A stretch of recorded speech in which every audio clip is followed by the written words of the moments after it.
السلام عليكم ورحمة الله وبركاته. احنا اسود الزمالك ودي اخبار الزمالك. يلا بينا على بداية الاخبار، بس قبل ما نبدأ يلا بينا نصلي على النبي.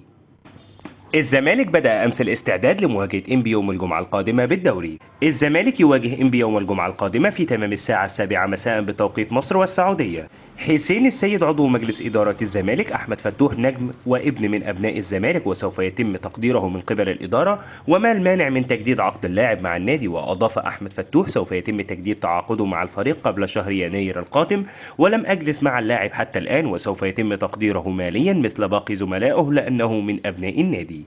هشام نصر: البعض نجح في الوقيعة بيني وبين حسن مصطفى، وللأسف مصريين وراء هذه الأزمة، وأشار إلى أنه أغلق تماما صفحة كرة اليد ولن يشغل نفسه بهذا الأمر مرة أخرى.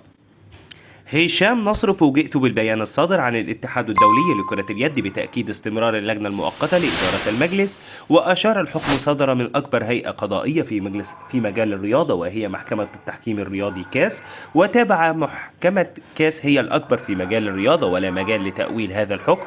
وأضاف: الأمر أصبح لا يشغل تفكيري حاليا لأنني الآن نائب لرئيس نادي الزمالك وأمامنا مهمة كبيرة وشاقة داخل القلعة البيضاء. كمال درويش رئيس الزمالك السابق: الزمالك والأهلي قاعدة الرياضة المصرية والتنافس بيرفع مستوى المنتخبات، وتابع اللاعبين أصدقاء في المنتخبات، والتعاون والمنافسة الشريفة يرفع المستوى، إنما الصراع يؤدي لانهيار الكرة المصرية. وشدد: رغم الظروف التي حدثت إلا أن الجماهير تميل لوجود العلاقات الطيبة بين الناديين، وكان بيحدث مباريات بين الفريقين في الأحداث الهامة. عودة العلاقات بين الناديين أمر جيد، وأردف: الإعلام له دور في تحسين العلاقة بين الناديين، وذلك عن طريق الابتعاد عن المانشيتات الصعبة مثل المعركة وموقعة، وهناك أدوار على اللاعبين والجميع. وأشار: كان يحدث بين الزمالك والأهلي في بعض الأحيان ممكن نستفسر عن موقفهم من لاعب قبل التعاقد معه. كمال درويش: تأييدي لمجلس حسين لبيب لأنه مجموعة متفاهمة وكان لهم تواجد سابق بالزمالك ويعلمون حجم المشاكل ولديهم تخطيط، وكل عضو لديه ملف يعمل عليه، وهذا سبب رئيسي لدعمهم. واستطرد كل المستقلين في انتخابات الزمالك محترمين، ولا بد من التوسع في اللجان والاستعانة بهم مع مجلس الإدارة لأن النادي محتاج كل الجهود. واختتم: الزمالك طول عمره بيمر بفترات صعبة وباق بناسه وجمهوره وقياداته، ممكن يكون هناك فترات إخفاق ويعقبها الفوز والانتصار، وهذا هو جمال الرياضة. الإعلامي أمير هشام: أوسوريو طالب بالتعاقد مع أيوب اللاوي لاعب مولودية الجزائر بالفترة المقبلة، واختتم اللاوي ينتهي عقده بنهاية الموسم الجاري، وقد يعمل الزمالك على ضمه في يناير المقبل أو ضمه مجانا في نهاية الموسم الجاري.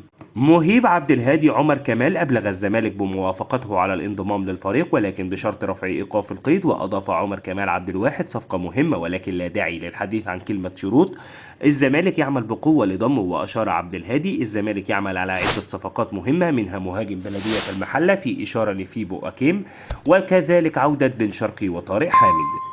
هاني حتحوت: هناك اهتمام كبير من الزمالك والأهلي بالتعاقد مع اللاعب الكونغولي مابولولو، وإدارة الاتحاد السكندري سوف تتحدث أن اللاعب ليس للبيع في البداية ثم نسمع أرقام كبيرة مقابل إتمام الصفقة. وقال محمد أحمد عضو مجلس الاتحاد السكندري: لا يوجد أي عروض حضرت من أجل التعاقد مع المهاجم الإنجولي كريستوفر مابلولو خلال الأيام الماضية. وأضاف: نحن قرارنا هو استمرار اللاعب مع الفريق حتى نهاية الموسم الجاري، وذلك نظرا لحاجة الفريق الشديدة لمجهوداته. وتابع: تلقينا عرضا من أهل طرابلس الليبي خلال فترة الانتقالات الصيفية الماضية بقيمة $2 مليون مع أحقية الشراء، لكننا رفضنا العرض وقررنا استمرار اللاعب. واختتم: رغم أن النادي كان في حاجة إلى موارد مالية ولكن احتياج الفريق لخدمات اللاعب كان سبب بقائه مع عدم وجود البديل المناسب له.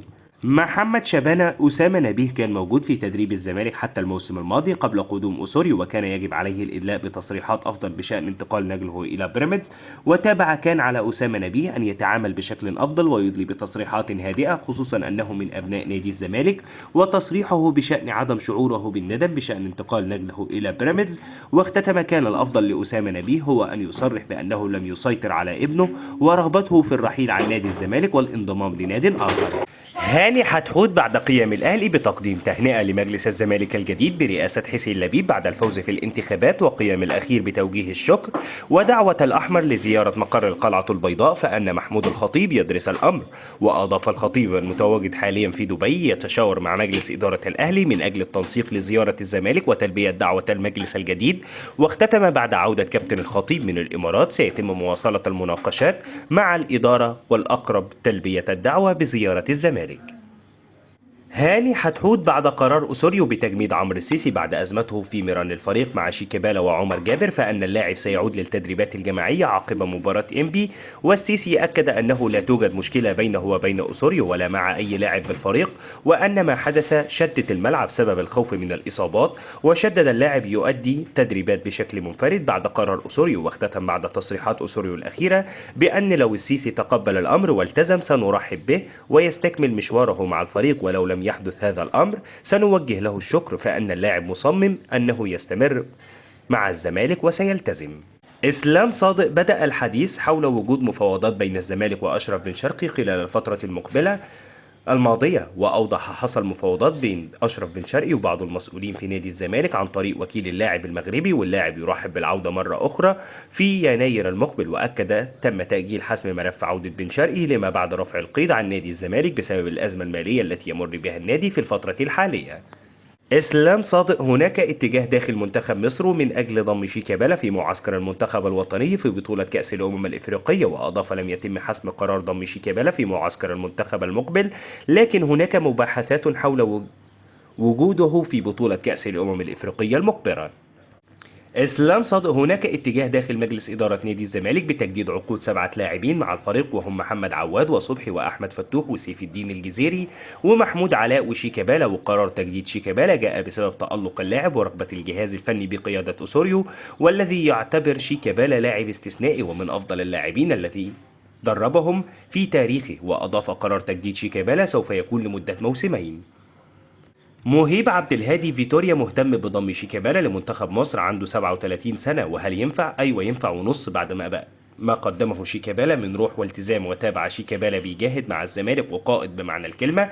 لما تتكلم وتقول محمد حسن حلمي وحازم إمام وحسن شحاتة وأحمد رمزي، بعدها التاريخ هيقول شيكابالا واحد من أمهر اللاعبين في مصر. وأضاف بالتالي فيتوريا يرغب في ضم شيكابالا لمعسكر المنتخب، وهناك انقسام بسبب سنه ولكنه أحرج الجميع. حرام تحرم واحد من مجهوده، هو بيجتهد في الملعب. وفي كأس العالم عام 2018 كان متواجد واختتم واجب على فيتوريا ضم شيكابالا. انت محتاج واحد يخلص لك الليلة، وعلاقته مع محمد صلاح جيدة ولن يكون هناك غضاضة وليس هناك أزمة في وجوده. إسلام صادق مجلس إدارة الزمالك اتخذ قرار بسرعة صرف المستحقات المتأخرة للاعبين والجهاز الفني بواقع 25% عن مستحقات الموسم الماضي و25% عن مستحقات الموسم الحالي. وأضاف مجلس الإدارة فضل صرف المستحقات المالية المتأخرة للاعبين عن فكرة حسم ملف التجديد للبعض منهم، وعلى رأسهم أحمد فتوح نجم الفريق الأول الذي ينتهي تعاقده بنهاية الموسم الحالي. إسلام صادق تم التواصل بين المسؤولين في نادي الزمالك وأحمد فتوح من أجل حسم ملف التجديد معه. اللاعب أبدى مرونة في تخفيض منحة التعاقد التي سوف يحصل عليها من 30 مليون إلى 20 مليون. وأضاف الأهلي ما زال متمسك بضم اللاعب، وهناك ضغوطات على اللاعب بعرض أرقام كبيرة لضمه. هاني حتحوت تعاقد شيكابالا ينتهي بنهاية الموسم الجاري، وآخر عقد له كان في وقت لجنة عماد عبد العزيز. وتابع رغم اتفاق المجلس على التجديد لشيكابالا نظرا لدوره الكبير داخل وخارج الملعب، إلا أن مجلس الزمالك يعاني من حيرة بشأن المقابل المالي له الذي يتناسب مع مكانة اللاعب. وشدد المجلس يعتبر شيكابالا أيقونة للزمالك، وأوسوريو يرغب في استمراره وطلب ذلك من عبد الواحد السيد. واختتم أحمد سليمان سيعمل على تجديد عقد شيكابالا خلال الأيام القادمة. عقد شيكابالا 9 مليون جنيه في الموسم الحالي، والمجلس في حيرة بسبب المقابل المالي الذي سيعرض عليه لإرضائه وإعطائه قيمته داخل وخارج الملعب. بس كده هي دي كل الاخبار اللي كانت معانا النهارده عن نادي الزمالك. اتمنى فقركم خفيف على قلبكم، ادعمونا بلايك الفيديو، سبسكرايب للقناه، ومتشكرين جدا على دعمكم. لو عندكم اي ملحوظه سيبوها لنا في التعليقات. سلام.